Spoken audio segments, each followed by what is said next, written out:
Hi, my name's Dennis Finesse, and you're watching Whoa, Who Said That? Today's guest is world-renowned health and fitness coach Kelley Tyan. Born and raised in Massachusetts, this four-time bikini champ and cancer survivor has dedicated their life to empowering women to redefine who they are. Today we will learn how Kelley helps women realize their potential and introduce her to the world as the author of her new book, Addicted to the Climb. Let's go. Hi, my name is Dennis Finesse. I'm a professor, author, and motivational speaker. For the past 20 years, I've traveled all over North America, meeting incredible people with amazing life stories. On Whoa, Who Said That, we're going to highlight the most extraordinary individuals and discuss their triumphs, accomplishments, obstacles, and achievements. This isn't your ordinary digital series. This is Whoa, Who Said That?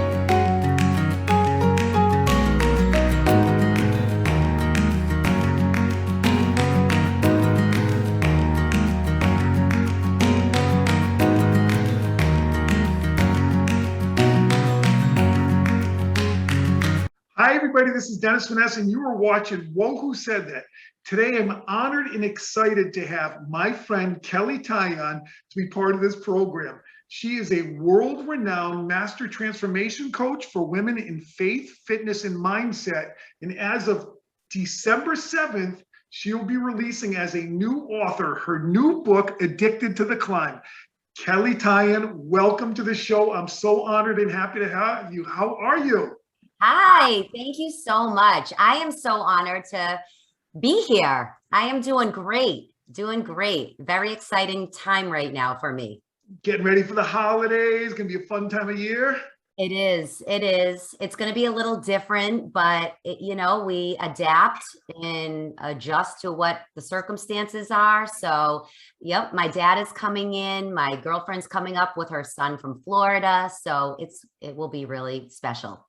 Awesome. Well, it's so wonderful to have you today. So the first question I want to ask you is, who is Kelley Tyan?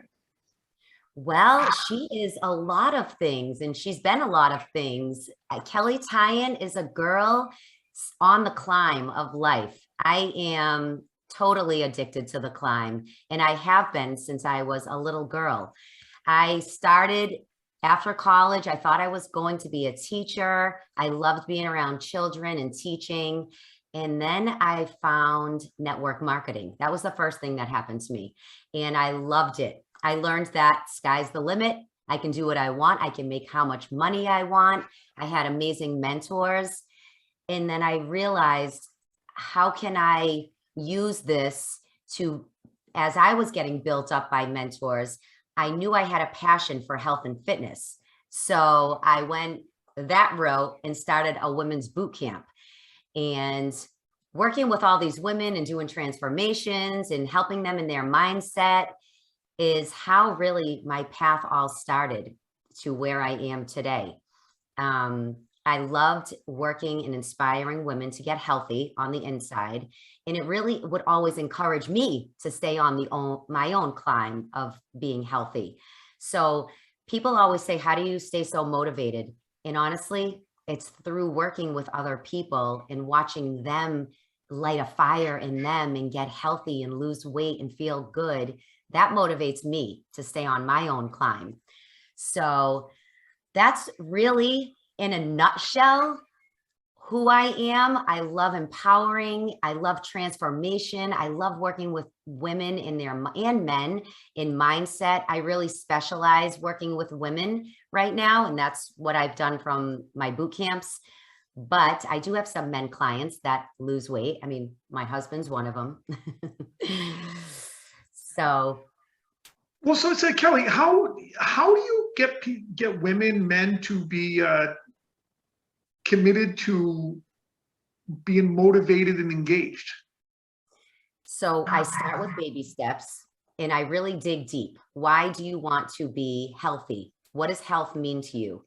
And it means a lot of things for a lot of different people. I mean, I'm sure if I asked you, Dennis, what does health mean to you? It could mean something totally different from the woman I'm working with, what her health means to her. So once I figure that part out, then we take those baby steps and I help them stay on their path by just really encouraging them. I'm really about accountability with my coaching because I believe that we don't succeed alone.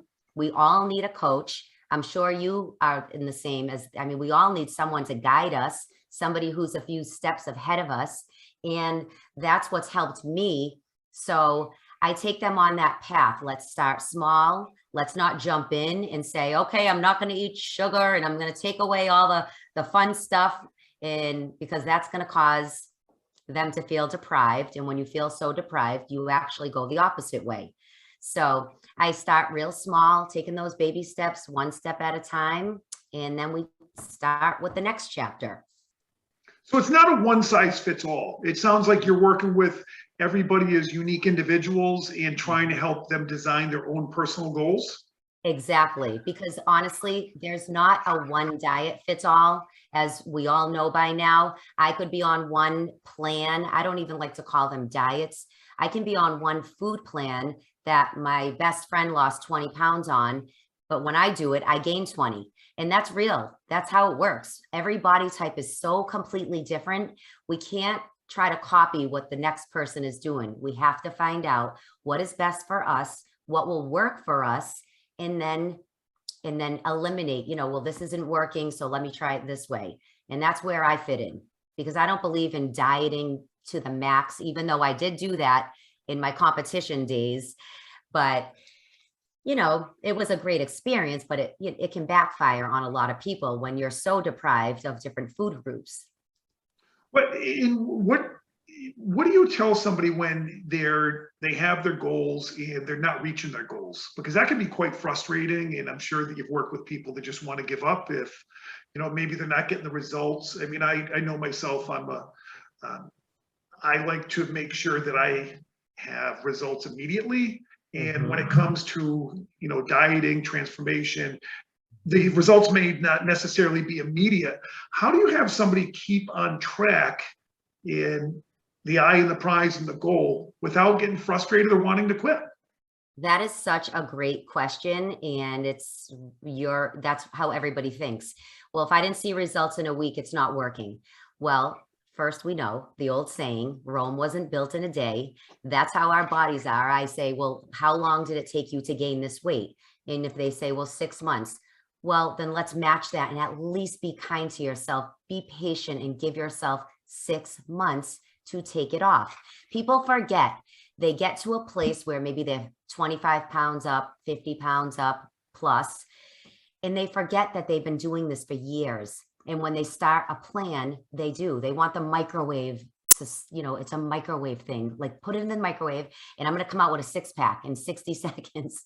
But that's where accountability is just the key in that situation. The way I keep people motivated and in check is really checking in on them. I really believe you can't just give someone a program and then they're off, because they will quit. So making sure you're following up, phone calls. I do a lot of coaching on the phone. What can I help you with this week? And then as I talked about the mindset thing, I really stressed, I call it my WIT mindset, WIT. And I love it's a whatever it takes. So I say, let's incorporate the WIT mindset right now while you're working with me, and let's do whatever it takes to get to our goal. So if you come on and you say, I want to lose 15 pounds, but in 2 weeks, they're down 2 pounds. Well, hold on. Let's commit to get this weight off together, and you're going to do whatever it takes. So that's my style. I'm real. I try to lay it in, no fluff. And if you're going to commit to me, I'm going to commit back to you. And it's obviously you're very passionate about what you do. Now, and there's a lot of different programs right here. What do you think is most important? Is it diet? Is it exercise? Is it, the coaching that you're giving them along the way, a combination of everything? What do you think is the best formula? I don't think it's diet, and this might sound crazy, but I think it's starting with people's habits. What do they do? I call them patterns. What does your daily patterns look like? Do you wake up? Do you work out? Do you go right to the pantry? What are you eating in the morning? All those patterns that you have formed throughout your days, throughout the weeks, those are your habits that you set in place. So we have to start with, what are the habits that I need to break? So I don't think you can throw a diet out to anybody, and we can all do a diet for a week, right? If I told you, Dennis, don't eat any sugar, don't drink any alcohol, don't eat any bread or pizza for 1 week, you can do that. But in that 1 week, once the day 8 comes, you're probably going to be like, I need something. So I think I like to start with habits and talk about what are the habits that you've set up. And a lot of times when you dig into habits, they're very unhealthy. And so we start with working on one habit at a time, and then adding some good foods into their day, adding a little bit of movement. So I don't like to do everything at once because that doesn't work. And I've been doing this for way too long, and learned when you put everything on someone, it backfires, right? So starting with the habits is my number one coaching. That's how I would go about it. And then moving into the food. And actually, Dennis, moving into the exercise is last for me, because so many people, they say, well, I haven't worked. A lot of people haven't even worked out ever in their life. So how can I tell them to go to the gym and do this and this if they're overweight and they're feeling unhealthy, they're not confident enough? So I start with the habits and the mindset that way, and then work that way. That's tremendous advice. I know that the viewers are really going to enjoy this. And what I like is that you're introducing positives. It doesn't seem punitive, and you're going one step at a time. If it sounds like if you have them, you throw so many things at them, it's gonna be overwhelming and it's gonna be confusing. But if you're building on it one step at a time, it sounds like that is keys to your success, correct? Absolutely. Yes. Kelley, along your path, who motivated you? Was there somebody along the way that in fitness or just in life that motivated you to become who you are? Because obviously you're changing lives right now.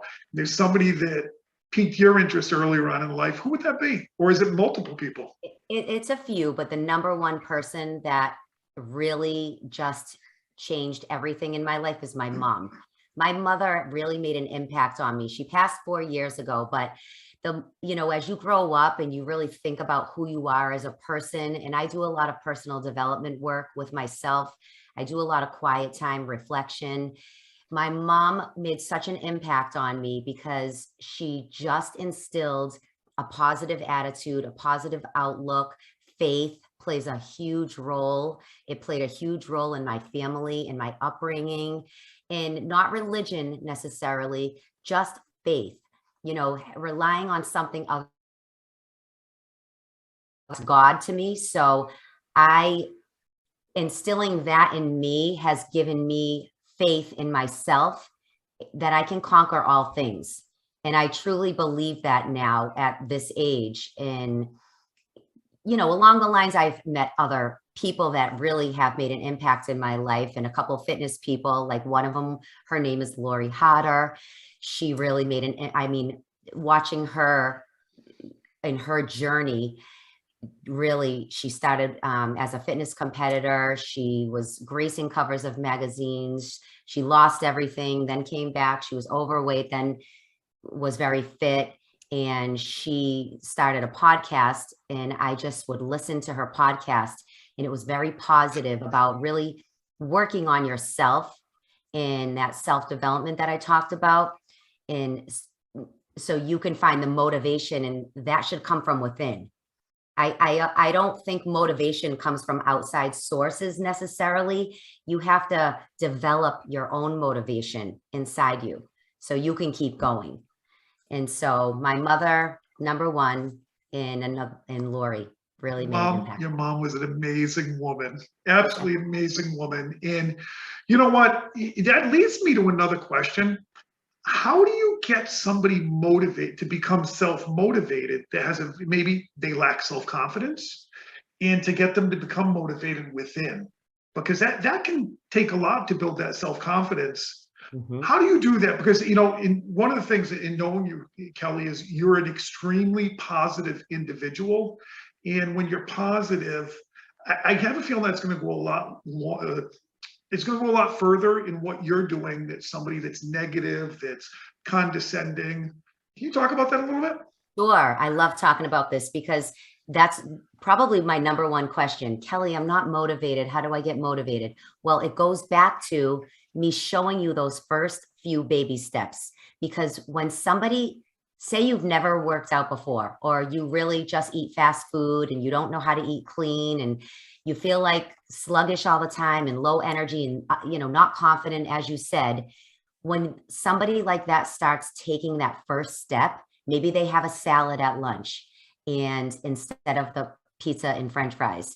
Well, if they do that for a few days, it creates momentum. And what that momentum is doing, it's making them motivated from the inside. Like, wow, I can't believe it. I actually do. She's right. I feel better. I can't believe I ate a salad and my stomach isn't all bloated.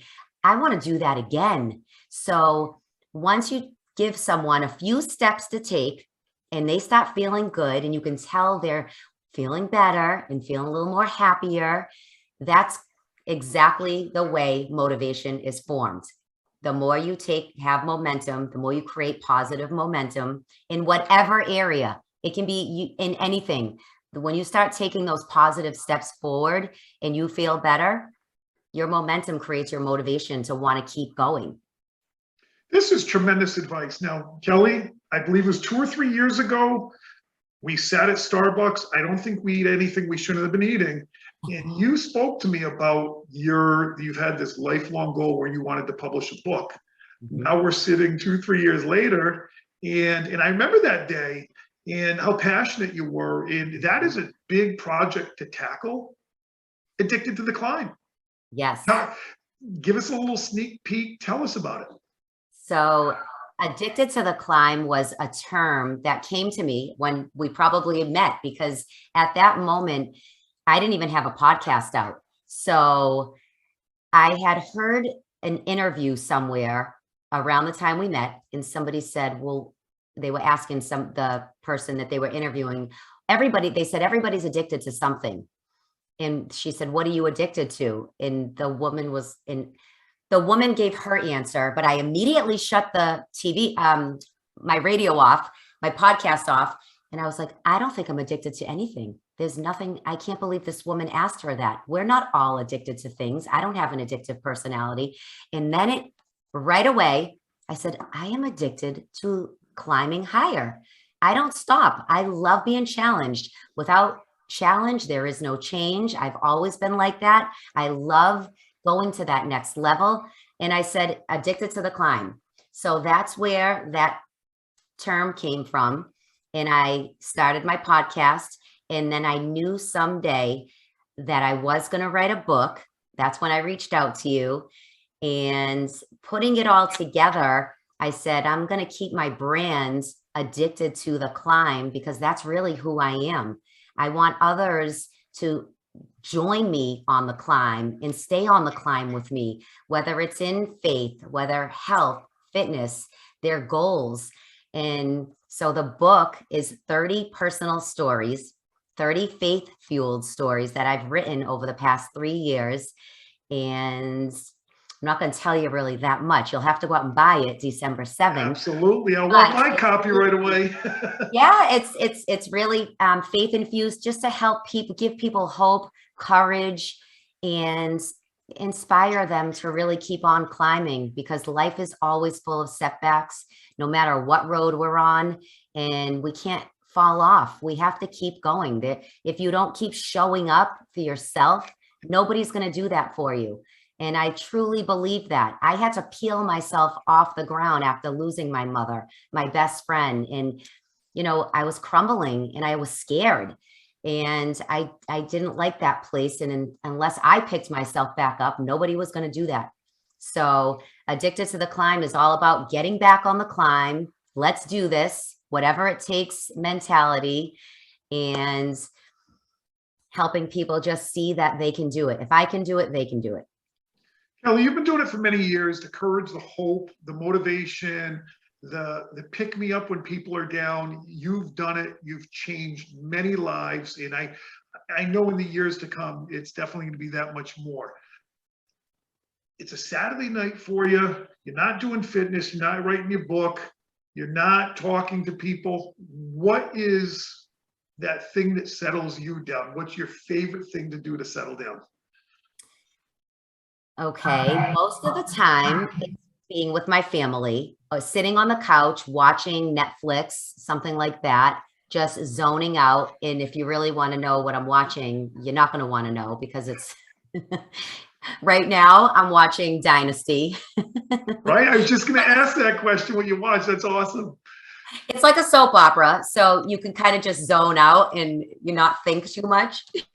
But I love a Saturday night, having a glass of wine, sitting on my couch with my family. If they're home, most of the time my kids are busy, but just having a dinner with my husband, that really just gives me peace. And honestly, another thing, you might not believe me, but I'm such a creative, Dennis, that quiet time for me is actually writing, and not necessarily my book, but how can I help someone today? And I'm being really honest because my husband will say, what are you doing? What are you doing out there? It's Saturday night. I'm like, oh, I just thought of something. And I love trying to think of what's the next best thing I can do to help people. So between that and the Netflix, and I'm not really a big TV person, but if I do, it's Dynasty or sometimes the Kardashians. Right, there you go. So we're getting close to the new year, and I know people start to do the resolutions. And how do you prepare people for that? Well, I used to say, let's set a resolution. And now I don't really, I stopped preparing people honestly in October. I say, okay, we have October, November, December before the new year. Are you going to sit and gain 15 more pounds and then say, oh, I'm going to start and then have 15 more pounds on you? Or do you want to prime yourself a little bit now? I think right now we're at prime time to lose 10 pounds to feel good going into the new year. I used to, and this is honest, I used to do things backwards. I used to be the girl because I used to be a junk food junkie. So I totally can relate to people that don't know how to eat clean. I never thought in my life I would eat a salad or spinach. Forget it. I would have probably put money on that. And my mom could vouch for me. But I used to eat and gain weight like everybody else during the holidays. I'd eat everything. I'd say, oh, I'll just start January 1st. And I would be so miserable, Dennis, that I remember feeling so bad about myself on January 1st that I'm on a mission to help people right now.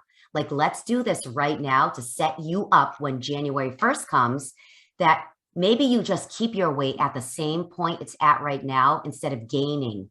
And so that's where I'm trying to help people not go off the rails because it's the holidays.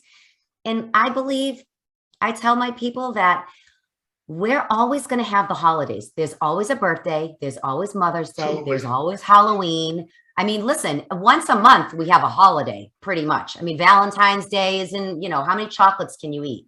So if we know better, we can do better. So we know these holidays are coming. Why do we have to go off the rails so much? We can drink a little more water or do a couple things different. There's nothing, you can enjoy your treats, but I say start now, don't wait, because just think when you wake up January 1st, how do you want to feel? Do you want to feel worse or do you want to feel good? Not even better. Do you want to just feel good that you didn't gain the 10 pounds that you gained last year? So, and that's amazing advice. Do you have a special dish that you can tell people that would be something? We have Thanksgiving, we have Christmas coming, where those are big eating holidays. Is there a special dish you can share with people that you like to make that you recommend? Well, how about this? If anybody messages me, I have a list that I will give them. It's holiday favorites, and I'll give it to them for free. But if they want that, they can just message me. on social. I will and just say Dennis, and I will know to give that out, and I will send it over. But I really am, this is going to sound so cliche, like I'm really a vegetable person. So I love my sweet potatoes and I try to clean it up. So a sweet potato pie, for an example, is my ultimate favorite on Thanksgiving. And Me a lot too, of people, Kelly. Me too. oh, I mean, I'm salivating just thinking about it right now. And it's one thing, I used to make it with a lot of sugar, you know, all the bad stuff, the marshmallows, and I still make it tasty, but I've learned to use coconut sugar instead of white sugar. I make those little transitions, so those little swaps, I should say, that nobody really will notice so much. And that's my favorite. I mean, and I can give that recipe as well. So sweet potatoes, at least you're eating a good vegetable, and then tweak it a little bit so you're not doing all the sugary things. Kelly, this is incredible, just such valuable advice. My last question for you, 20 months ago, we began a pandemic, which we are still in the middle of right now. And a lot of fitness people were in the gyms, and I know you had your boot camps and everything. Then everything shut down. How did you continue to keep things moving? Because that must have been a tough time for you and for anybody that you work with. How did you do it? So I called a friend. Remember, the accountability is the key. I called a friend because I was stuck. I said, uh-oh, what am I going to do? I'm not teaching. So the first thing I did was put out on social media into all my past clients. And I just threw this out there. I said, why don't we do a FaceTime call every single week, and we'll do a 30-day program. I'll keep you accountable because we're all stuck in. You can show me your scale on FaceTime in the morning every Monday, and I will hold you accountable so you don't slip into that dark hole. And that's what I started doing with women in the pandemic, and it really was working. And then I started doing Friday freebies, which were every Friday I showed up, I think 12 weeks, and did a live workout for anybody to just jump in and do it at home. We all did them at home. It was on Facebook Live, and they're still all on Facebook Live. If you want to scroll back for a year ago, look at the videos. And that's really how I transitioned to then doing a lot more online coaching, because I had to do something. Like all of us, everything shut down in an instant. We all had to pivot in a different way. So I started with that, and then I started just creating new programs online, and that's still what I'm doing now. What's great is, and I think that's valuable advice, is sometimes we don't have all the answers. And, just as you said, it's something that we were confronted with that I don't think anybody had the answers, but you moved outside the box. You looked to somebody, and you know what? And you can find different ways of doing things in the face of adversity. And as you've said, you've been faced with adversity, and you don't stop. You just, instead of, at times we do fall down those stairs and go backwards, but you continue to pick yourself up and keep going. And you do that for so many people. And Kelly, you're a blessing, and that amazing person. And I've loved watching how you've progressed and how you help so many people out. So I'm just so honored to have you today. Now, you're not out of here that quick, because I mentioned something to you really quick, that at the end of Who Said That, we always have a speed round, and I ask questions that kind of tie into some of your interests. And I know that you're a fitness champion as well. And I have 6 fitness champions, women fitness champions throughout the years. I've come up with some names. I hope you know them. I'm sure you do. And I know that you had your boot camp. And in the boot camp, I know burpees, which I hate burpees. I know that is very popular. So I'm going to name 2 women in fitness, and let me know who you think would win a burpee competition. Does that sound fair? Yes. All right. And so I'm going to say the 2 names, speed round, and here we go. Okay. Laurie Harter or Jane Fonda? Laurie Harter. All right. Is that one of your favorites? She's one of my favorites. All right. Lindsay Messina or Michelle Levesque? Ooh, that's tough. I'm going to go with Lindsay Messina. All right, all right. She has drive. She has such drive. She would just keep going. I love that. I love that. Here's the last one. Kim, Dolan, Leto, or Denise Austin?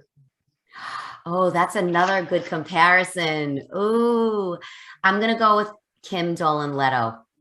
That's incredible. It's those three women. Do they mean a lot to you? Or are they individuals you've? Kim is a good friend in just she's been an inspiration to me for years. She competed before me in fitness and in bikini, and she's just a beautiful soul. And yeah, Laurie, amazing. I mean, I've been following these women. Lindsay we actually are in a network marketing company right now together. So I love her, and she's strong and a mother now and just killing it. So very much they've all impacted my life. And even Denise Austin, who I've never met, Jane Fonda, these women paved the way. I love it. Kelley, you know what's amazing? These women you looked up to, they're your role models. They inspired you. Now it switched. You're the individual that people are looking up to. You inspire people. Please continue to do it, and you're paving the way for the many that follow you. Thank you so much for being on Whoa Who Said That. You're a great friend. Honored to have you. Keep doing it, and I will be the first person to buy your book on December 7th. Everybody, please go out there and get it. Addicted to the Climb, Kelley Tyan. Thank you so much. I so appreciate this. Have a great night, guys. Thank you. You too.